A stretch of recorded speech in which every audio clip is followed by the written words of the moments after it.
Happy Thursday. Wait, Yeah. do you ever teach and like you look around and you're like, what am I doing with my life? You mean that in the negative sense or the positive sense? I guess negative. No, that's actually one of the beauties about what I do is that, like, these ideas, I'm working them out myself. Like the articles that I give you guys, those are all things I'm working out myself too. So like, for example, when I'm talking to you guys and I'm up here, I don't think I'm talking to more than like 2 or 3 people at any given time. I think that for the most part, students, or maybe even if you're just looking at me, you're probably not listening. Your mind's probably elsewhere. People have AirPods in, people are on their phones. We don't even use computers in this class for anything electronic, and we have people on computers. So I never presume that anyone's actually listening to me. Like I said, maybe 2 or 3 people per classroom at the most. But that's 2 or 3 people more than I need, because my job isn't to be heard. My job is to come in and present information, give opportunities for thinking, show you how it's done, and then help you to build up to whatever it is you want to become. You know, I kind of see it that whatever it is that you're doing is what you want to become. If you want to engage these ideas, and again, I don't even, like if it gets rejected, I don't feel like it's rejecting me. I feel like you're rejecting Oscar Wilde, or Carl Jung, or Viktor Frankl, and these are some of the greatest minds that have ever lived, you know?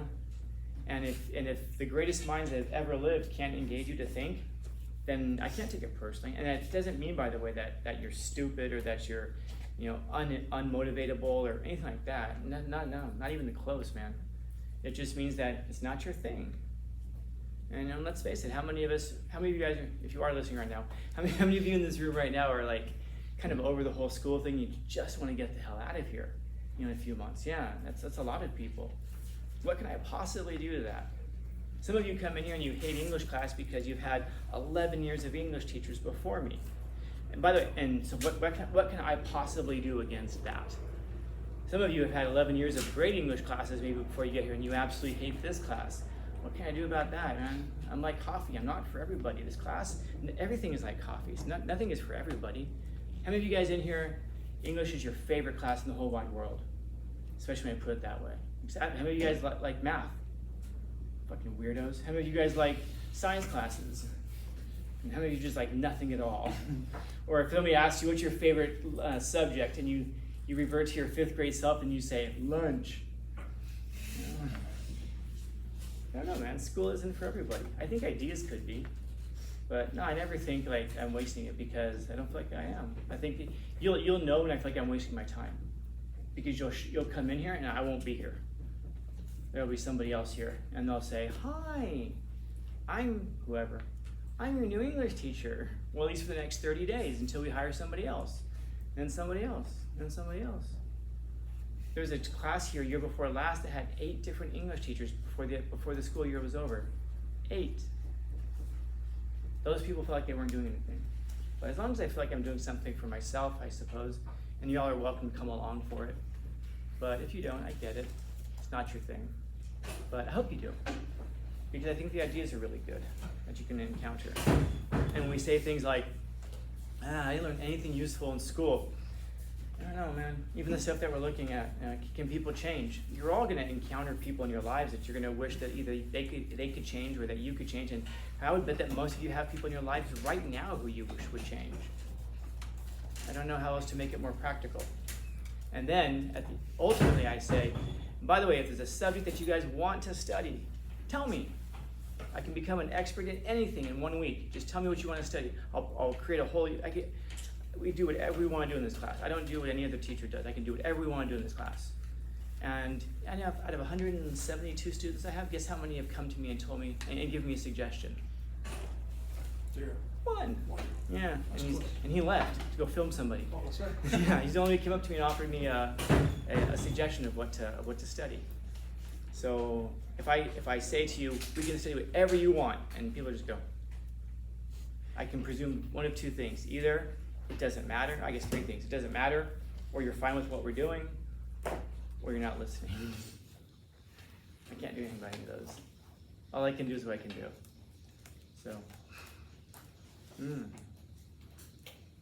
But when you ask that question, it makes me feel like you think I'm wasting my life. Do you think anyone's even listening to you? I guess not. Others? What's like curiosity? What does it mean that he's an Irish personality? Does anybody know? What's that? Yeah, nobody asked. Somebody asked me in second period today. You were in second period. Somebody asked me in second period today, what does it mean that he's a personality? And I answered. Oh no, you weren't here yet. No, you were here. You were right on time, actually. Only one person asked what a personality was. What do I mean that he's an Irish personality? And then I explained to them that he was an Irish personality, and then I made a comment about how he went to prison. And then nobody asked why he went to prison. And everyone was like, somebody asked, why did he die so young?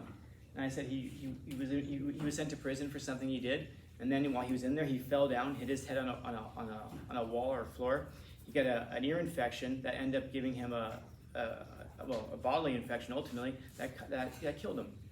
And I told the story about his last words. His last words were he was in a hotel in Paris, and because he went to prison, all of his friends abandoned him except for one person.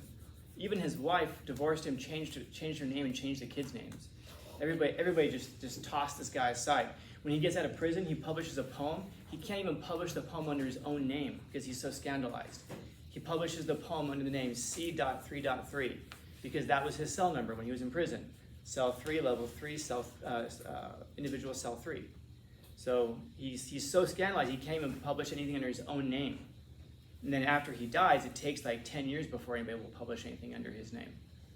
And so he's in a hotel in Paris, and he dies there. He's attended only by the hotel manager. And apparently there was a really ugly yellow wallpaper in the room. And his last words were, he said to the hotel manager, either me or this wallpaper have to go. And he died. That's funny as all shit. But that's what he was. He was hilarious. So, interesting dude. I have a statue of him on my desk.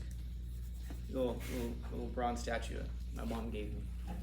So, all right, don't forget, October 20th, those are due, and we lose 2 weeks because of vacation. So I think it's 42 days or something like that until they're due, or 44 days till they're due, and then we've got 14 minus 42 or 44, whatever it is. I think we've only got 4 entries when we get back from break. So we're rapidly closing in on that next deadline. So, who did I miss with the stamp? I know I missed you. I missed both of you too. Anybody else? All right, go ahead and put those away and take out the stuff from last